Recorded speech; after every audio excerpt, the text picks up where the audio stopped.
Welcome to Seaside Quilting Tutorials. Today I finished the Little Ones panel quilt by Henry Glass, the fabric. Beautiful fabric. Henry Glass does such a great job with their fabric. I really love it. And before we start, some of you that are in our group, we have a private quilting group for our customers, and you're welcome to come on over and join us. It's called Seaside Quilting. It's a great group full of beginner quilters all the way up to very experienced quilters. Lovely people. They're fun to be around, very pleasant, very welcoming people. I haven't met them in person, or most of them. There's a few in there that I know in person, but for the most part, most of them I've never met, but we've become great friends, great quilting friends, quilting sisters, and we have one fellow that has joined us. Be great to have some more. I know there's more men quilters out there, and they do a fabulous job. I love their work, and I follow quite a few on different medias. So come on over to Seaside Quilting on Facebook and join us. There's just like 3 questions that you need to answer. It's mostly to keep the spammers out and to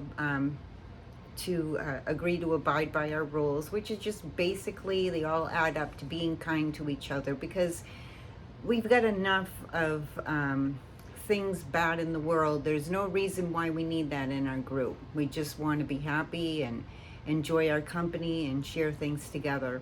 And also in that group, we have times when we have special sales that are only in that group.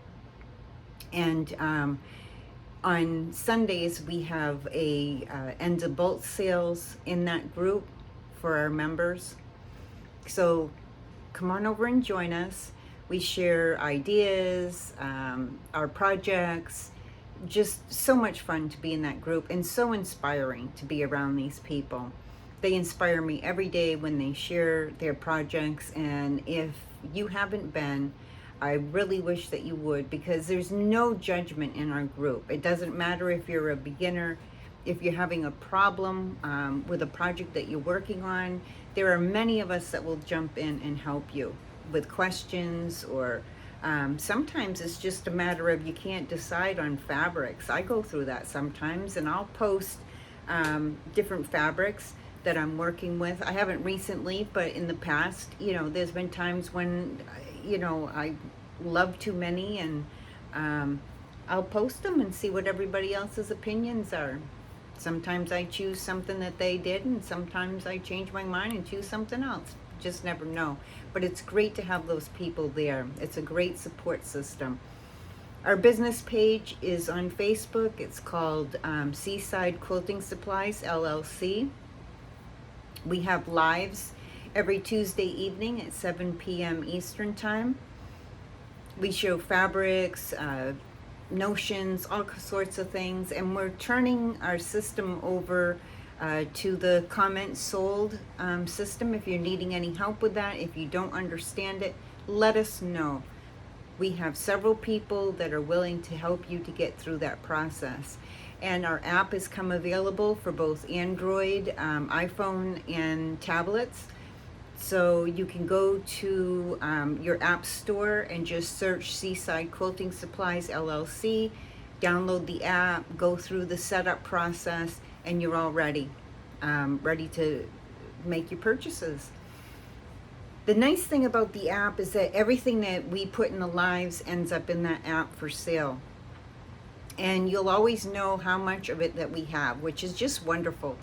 And it saves from needing to send a message and wait for a response back like we used to have to do. It just makes things a lot quicker and easier for you, so you have more time to be sewing and quilting. We're progressively adding our threads and our needles and notions and whatnot. It's going to take us a little while to get everything in there, but we're working on it. So when we get all done, all of our merchandise will be in there. It's just going to take us a little while, so I just hope that you'll have some patience with us. Let's go ahead and get started on the project for today. I've had a few people ask me, how do I square up my quilts? And usually I make some pretty large quilts. I like to have, I make a quilt top that's pretty good size and sandwich it up. I like to have large ones because it gives me a lot to quilt on. My passion is not so much piecing, although I've come to love piecing because it's fun to see how blocks go together and create patterns within patterns. It's just a lot of fun. And I designed some of my own quilts using Electric Quilt 8 software. So I have a lot of fun with that. But my passion is using my long arm. I have a sit-down long arm, and that's really my passion, is being able to quilt with it. I just love it. It's artistic. It's all free motion for me. I have no patterns to go by. It's whatever comes out of my head goes onto my fabric or whatever I'm practicing at the time. So that's what this panel quilt was about. And it's a present for a beautiful little girl. Just a couple houses down. She's turning 2 years old this month, so it'll be a precious little gift for her. But it was also a great practice tool for me. I just learned how to do the dragon fin feathers, so that was fun. And I'm learning how to do more extravagant feathers, so I'm just having fun with that. So in our group, which is how I started talking about all of this, I had posted my progress, what fabrics I started with, and how I cut them up and how I put them back together. That's what we do as quilters. We take fabric, we cut it up, and then we sew it back together. And some people don't understand that, but thankfully there's enough of you out there that do. Okay, so I'm going to adjust my camera. I'm sure that you're used, if you've been watching me, you're used to me having to adjust my camera. I don't have any camera people. I don't have anything fancy. I'm not a fancy person. I just like sharing what I do with other people. So let me go ahead and adjust the camera, and we can get started on squaring up this quilt. Sorry about my finger being in the way. So I chose using this quilt for showing how to square it up because it's not a large quilt. Like I said, a lot of my quilts are larger. They're all over my table, and it's really functionally hard to see exactly what I'm doing. And when I do a tutorial, I do my best to try to make sure that you're able to see what I'm doing. I don't have, fancy equipment, and I don't have always the greatest of lighting, so sometimes it's a struggle for me to be able to get things on film so that you're being able to see them. The nice thing about this quilt, and from doing the long arm work on it, it's pretty square.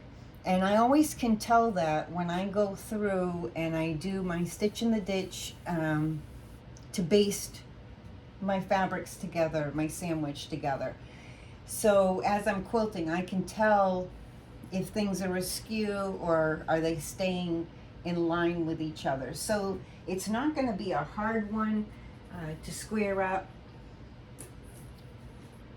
Now I have this large ruler. I've had this ruler for many, many years. Many of you that have been watching me know that I love creative grid rulers. They're my favorite. I've been switching over from the Omni Grid, and the reason why is because there's nothing on here that helps it from sliding on my fabric. And the creative grids have these great grippies. They have a lot of markings, and this one has a lot of markings too, but sometimes it slips on me and gives me a little bit of trouble. Eventually I'll switch it out, but this is the 20, it's 20.5 inches by 20.5 inches, and they're expensive. the larger they get, the more expensive they are. And it's in my budget eventually to switch it out. There is a larger one that's 25 by 20, 25 and a half by 25 and a half, something like that. I don't know if there's any larger. I don't have a need for anything really larger than this 20 and a half by 20 and a half. I've had this probably for 10, 12 years or so. Luckily, I haven't chipped the ends and I haven't messed it up, so it served me well. It's on my list to eventually upgrade, but at the moment, I'm not too worried about it. So the main thing that I try to do, because I use a lot of borders when I'm making quilts, they help me to line up. So I use my seams in my quilts and my lines on my ruler to help me to line up my ruler.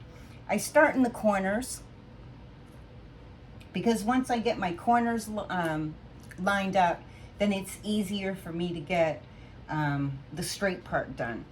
And I'll show you how, if it's a longer quilt, how I achieve getting the longer part straight. But I always start with my corners. And I know that never, ever, ever are my edges going to be perfectly straight. And the reason for that is because as I quilt, fabric gets sucked in and gets pushed out. So it's never a perfectly square quilt after I'm done doing my long arming. So I do have to make some effort to get it lined up. So one of the things that I'm looking for is I look to see that I get my ruler as straight as I can with this seam here and this seam here. And right now it's very skewed. I'm going to try to bring this, let me see if I can get it a little bit closer. I'm going to move the camera down just a little bit,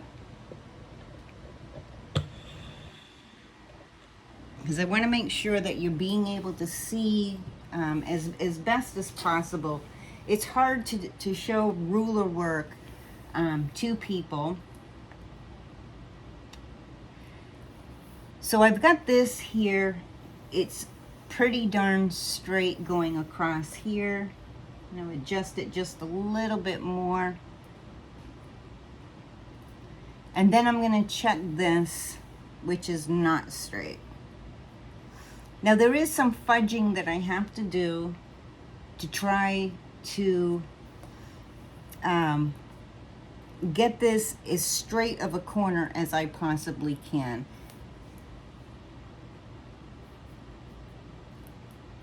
So I'm just kind of double checking and lining things up. I don't want to lose a lot of my border, but I will lose some of it in the process.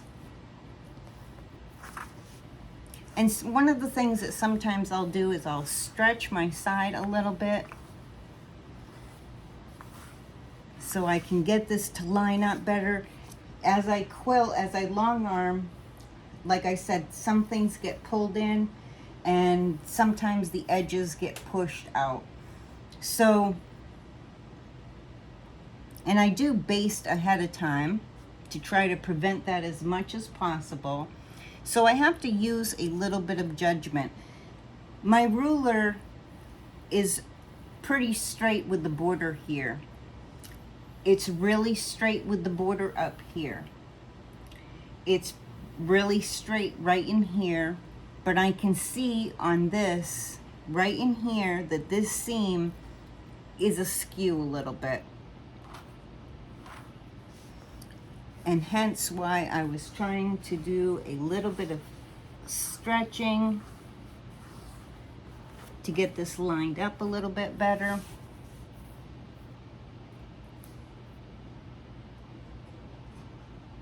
And I can't say honestly that I've ever had one that was perfectly square, but I'm going to make it look as square as I possibly can so that once I bind it, if this was to be a wall hanging, that when it hangs up, it's going to look straight. It's not going to look, you know, all crooked on the wall, because nobody wants to see a crooked quilt on the wall. Now, one that we're going to use and we're going to cuddle and we're going to cover up with, we're not going to notice if it's off just a little bit. So I kind of play with my edges a little bit. I'm trying to get just a little more squared up on this side. And that's about the best that I'm going to be able to do. I double check to see that I'm lined up as best I can. I'm going to scoot this over just a little bit more. I am going to lose just a tiny bit of my border right up in here.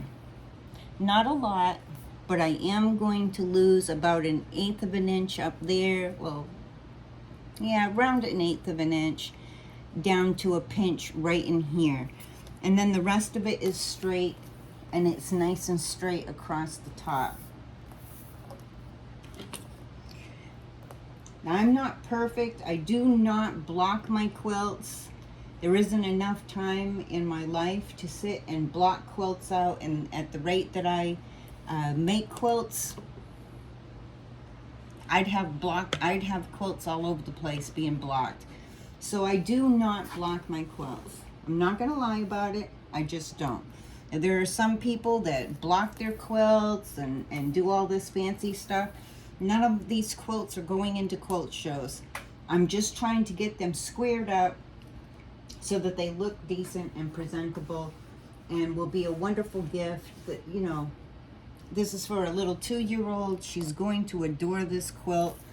Her room is all about llamas, so these animals are just going to be wonderful for her room. And I go ahead and I make my cut. So over here, when I made my cut, I have this piece that kind of dangles. Trying to find my cheap scissors that I don't mind cutting through batting with. And I'm just going to cut that off. So then I have this extra piece. I'm just going to throw it to the side. I take this apart afterward and I save the backing that's left over.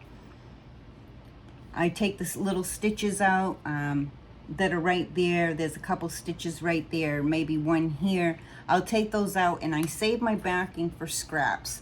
And it gets cut up into smaller pieces and turns into blocks. So I've got to scoot around the table.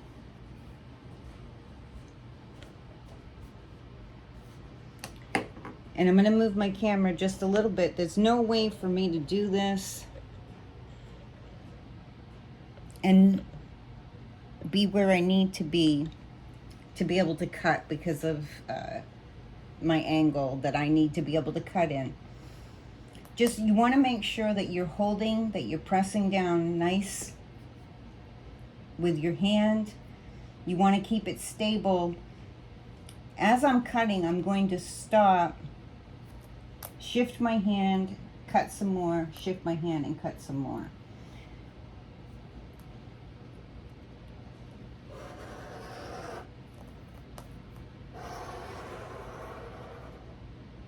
Now, once I get almost to the edge of that ruler, I'm going to lift this piece up that I've cut, and I'm just going to snip this off.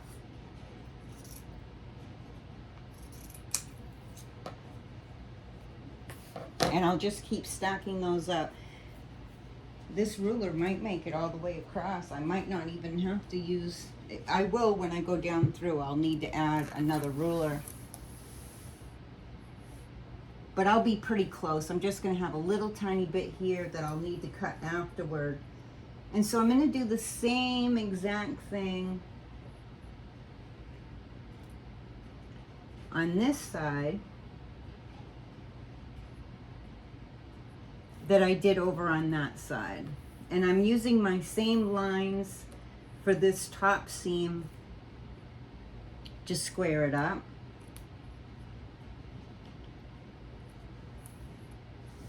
And I'm making sure that my side And I'm gonna lose about the same amount over on this side over here. And once again, I need to move around my table. My table's around 72 inches long, and I think it's around 36-ish inches wide.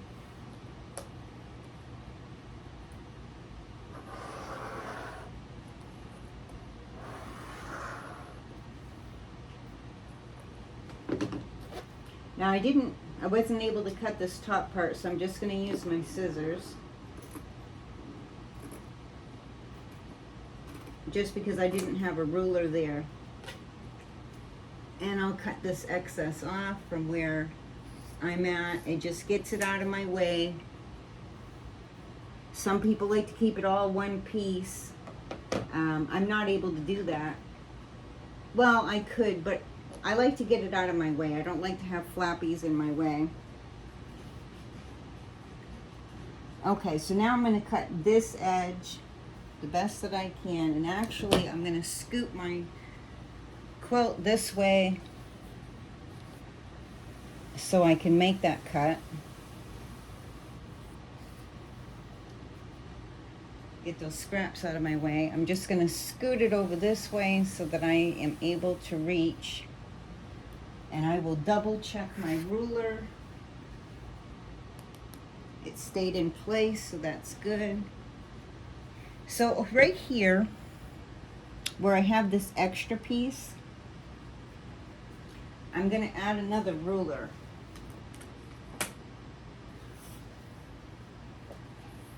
So what I do is I take this ruler and I'm going to line it up with that ruler without pushing that ruler out of my way.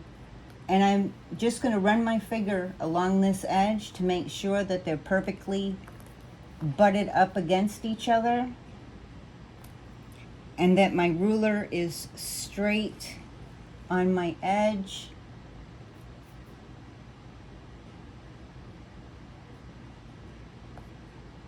And I want to make sure that they're tightly butted up to each other. Now there are systems out there that you're able to lock rulers together and so forth. It all gets too expensive, so I just do it this way. Now I'm going to use my fingers and I'm going to hold these two sections of rulers together. Measurement wise, two rulers are never going to line up exactly their measurements, so I'm not worried about that part. I'm just worried that it's nice and flush over here. I don't have any edges jabbed out, that it's nice and straight on this end of the ruler, and that I don't push this ruler as I'm cutting. So I'm going to take my fingers kind of in a spider form, and I'm going to hold these two rulers nice and tight to each other. Luckily, I only have a small space to go. And it moved just a little bit on me. So I stopped to readjust. And when I get up to my main ruler, I can move this ruler away.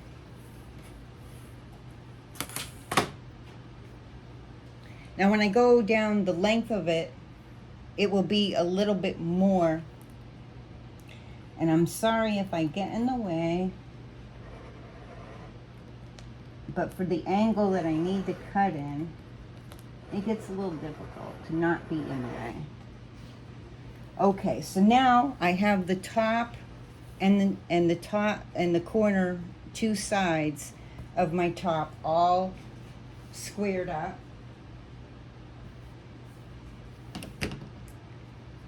Now let me see. Not only do I have difficulty with my table, but I have a dog at my feet laying down. I think she thinks I'm talking to her when I'm talking to all of you. And it keeps her nice and calm and quiet. Now that I have that top part done, I'm going to almost leave this at an angle just for my being able to cut a little bit better. Now in this corner, I'm going to do the same exact thing that I've been doing. And I'm going to line up my ruler. I know my markings for this seam right here for my top border, and I need to scoop my ruler over. And it looks like, which is typical, the edges of the top of my borders flared out as I was quilting. They didn't flare out a lot, but they did flare out a little bit. So I am losing just kind of like just a little pinches at the top, but I'm really not losing a lot of my border. And that's lined up pretty darn good.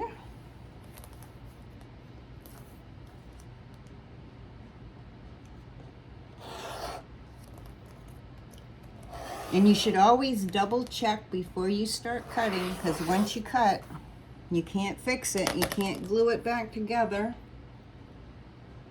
And I lost my scissors. Now this is pretty typical for me. I know they're here somewhere. Ah, found them. That's typical for me. As I'm squaring up, my scissors end up all over the place. Okay. So now I'm going to do the same with this top corner. And I'm going to cut it till I'm almost to the end, and then I'm going to add that ruler to the end just like I did prior.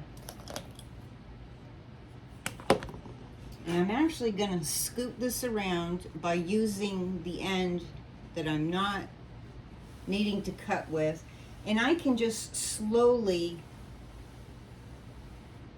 move my quilt around, and especially where this is a smaller quilt, sometimes it's a little more difficult, but I'm not usually on camera doing it, so I can get around the table a little bit better.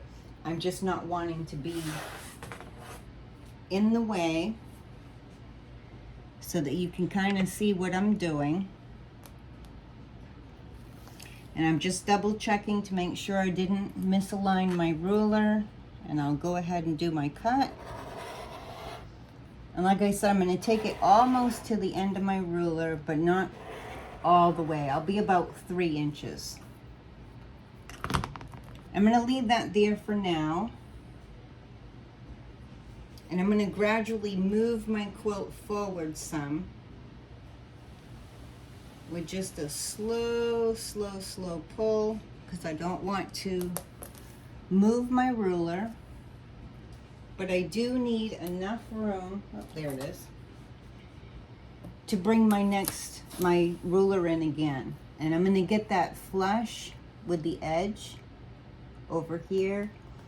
And I'm making sure that not only is it butted up to each other on this side, but I need this whole ruler to be butted up to my main squaring ruler. And I'm checking to make sure that it stayed straight over here. I'm going to hold those tightly together.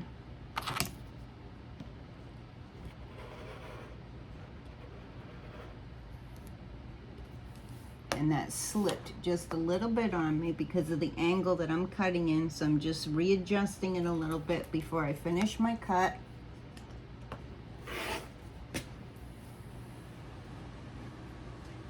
And so now I have that side all done.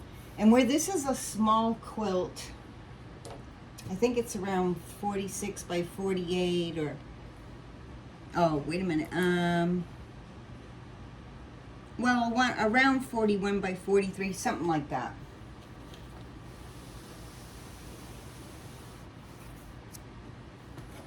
Make sure I get that ruler so I don't drop it on the floor. Nothing's worse than having a ruler hit a cement floor and crack on you. Just makes you want to cry. And I've had them, I've had a couple times where some of my cheaper rulers that are thinner and probably not as good, quality ruler hit the floor and bust right in half on me. And I literally just wanted to cry. So I try to be extra careful.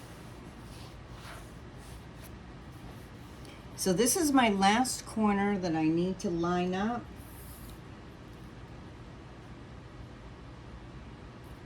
Actually, I need to turn my ruler so I can have the lines.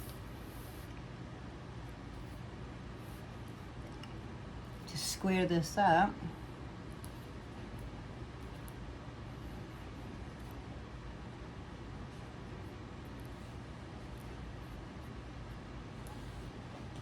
And I'm going to use my other ruler up top here,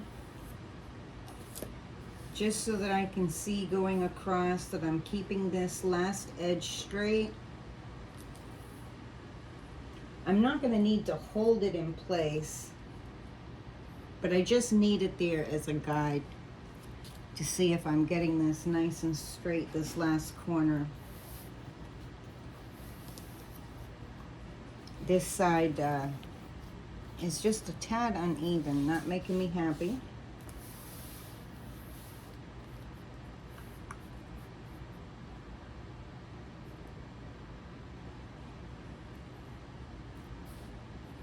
Sorry, I'm just concentrated on, I've got this one piece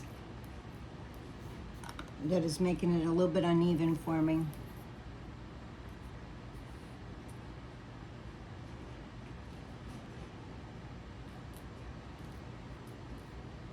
And I'm going to line up that extra ruler right now, because as I come down through this side, I'm going to want to make one straight cut, making sure that that's nice and straight. This is nice and straight here. There's one little sliver that I'm going to end up with just a little bit of batting showing, but it's probably about 1/16 of an inch. And I'm going to let that go and let that, instead of, it's just a piece of my top is more pushed in. And it's because when I long armed across, I did lines and then I long armed across just parts of the bottom, and it probably pushed it in. And that's not going to show when I bind it. The binding is going to come up over, it's going to come up over, and it's going to cover that piece completely. Oh, I don't even have you in my camera for this. So there's this itty bitty smidget, like I said, it's maybe 1/16 of an inch that it's off right here in this area. It's the only part that's off. All the rest of it is nice and straight. It's all nice and straight here. So I'm going to let that stay with, if I push the ruler forward, then it's not going to be even with this end. And I want it to be nice and straight. And like I said, the binding's going to come up over, and it's going to go way past this, so you're not going to see that. It's going to get covered up really well. So I'm going to leave it like that. Now I've got my ruler butted up again. I've double and triple checked to make sure that it's nice and straight. And I'm going to hold these two rulers together very, very tight, because I have just a little bit longer of a cut, making sure that this is flush. If these two rulers aren't flush up against each other at this end, when I come down with my rotary cutter, it can cause me to nick my ruler, and I don't want nicks in my ruler. So I'm going to hold those really tight with my palm and my fingers. I'm pulling this one sort of towards this one and pushing this one towards that one. Now I got to make sure I didn't move it when I was doing that. Okay. It's always good to double check if you think anything has slipped or moved or whatever. It's always good to double and triple check, just to be absolutely sure. Okay. So I'm going to hold those together. I'm going to slowly make my cut up to the next ruler.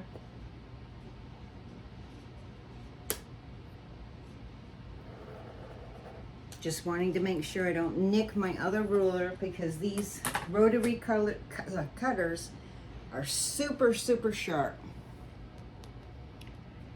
And it's very easy sometimes to nick a ruler, and then your rotary cutter will always hit that nick and be very irritating.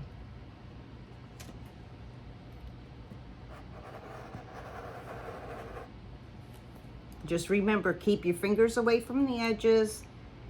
Use your hand kind of in a spider look to push down on your ruler, keeping your rotary cutter straight. And yeah, I did veer off this edge, but that's okay because it's not part that I'm trying to straighten out. This is all scrap that will become part of another quilt someday. So now I have one more edge down there that I will end up needing this ruler for when I get down to that end.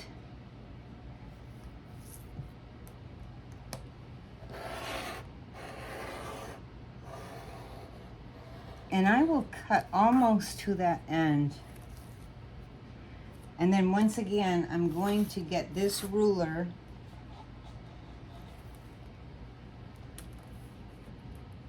and it's going to be a little funky because I have my ruler hanging over the edge over there, but I don't have a lot that I need to cut past this main ruler.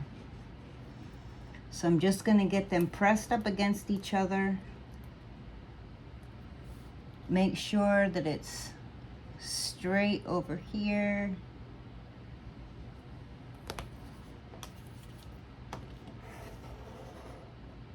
And I will slowly make my cut. And there we go. So now all four sides have been squared up. Set big ruler over there. I have to get that out of the way, make sure that I don't drop it. I don't want to have to buy a new one right now. So now it's all done. We've squared up all four sides. So now it's all ready for binding. I'm pretty excited about it. This weekend I will be binding this, possibly tomorrow. We'll see how my timing goes with errands and life things. You never know what's going to come up to change your time. So I'm feeling really confident that it's all as square as can possibly be. This is the same process that I do with even larger quilts. Sometimes I have to fold the side up over while I'm doing a corner down in here and whatnot, depending on the size of it. King size is the hardest for me to square up on a table. I don't do them very often because I really mainly only do them for my own bed. I have never had one requested by a customer. Usually up to a queen size is the largest that I've done for customers. But even those are pretty large, and sometimes I've had to put an extra table over to the side so I can put some overhang fabric onto that table temporarily, just so it's not pulling and tugging the weight of the fabric on that end. I think that's about all that I can share with you for squaring up a quilt. I hope this has helped. Along with the, I did the squaring up a block. This one will be coming out for you really soon on YouTube. So I hope this has helped the people that were asking me how I do it. I know there's other people that maybe do them a little bit differently. But this is my system, and this is how I work. If you don't have a cutting table, maybe you have a long dining table that you can move your mat. I used to have to do that. I haven't always had a big cutting table. I made this cutting table out of, this is actually one of those fold-out tables, the top of it. It's a metal one because the plastic, sometimes they warp and I don't have anything under the center so that I can put storage stuff underneath my cutting table. The two ends are just some cheap $5 and $10 TV stands on rolling casters. They're not perfectly even. They're about, in height, they're about 1/4 to 1/2 inch off, but it works. I put a piece under one side and I made it work. I painted them white. It looks good enough in my room. I didn't want to spend $1,000 or, you know, a few hundred for a cutting table, so I made my own out of as cheaply as possible. The most expensive part was the top fold-out table and my cutting mat. My cutting mat was pretty expensive because I like the Martelli mats. They hold up for a lot of years for me, and so there it is. That's it for now for this tutorial. Be looking for the binding tutorials to come out. I'm going to do machine binding on this one, and I have another one that I need to, another child's quilt that I did some, it's nothing fancy, but I have another one that I did some practice work on that I need to trim it up. Same thing, it's around the same size. And so I'm going to show you a couple ways that I do my binding. So I'll be doing those hopefully over the weekend. I'll at least be doing this one because this one's more immediate. I need to get this one done. And the other one's going to be shipped out. So you'll be seeing me do binding on both of them. Both are going to be machine binding. I will explain to you if you want to hand bind it, how to add your binding and how that works. However, I do not hand bind. I have arthritis in my hand, and doing small stitch work causes me a lot of pain, so I don't do it. In fact, I have previously, when I had my business, I posted that hand binding was $1 million, and so far I have never had a customer that took me up on it, which is perfectly fine with me. I just don't do it anymore. I used 2 years ago. I just, no more. So I'm going to show you my techniques for that, and then next week or so I'll be showing you how to do binding where you add the tabs to be able to hang a wall hanging. If you were to do like a table runner size but you want it to be a wall hanging, how to add tabs, or for you know, like maybe even this quilt could be a wall hanging if you had enough wall space for it, and you can add tabs into your binding, and I'll be showing that coming up as well, and how to make your tabs. So look forward to those. If this is the first time that you're watching and you haven't subscribed, I really hope that you will. Please hit that like button if you have found this to be helpful. If you have questions, please leave me a comment. If you're in our group, tag me over there. It helps me to get back to you a little bit quicker.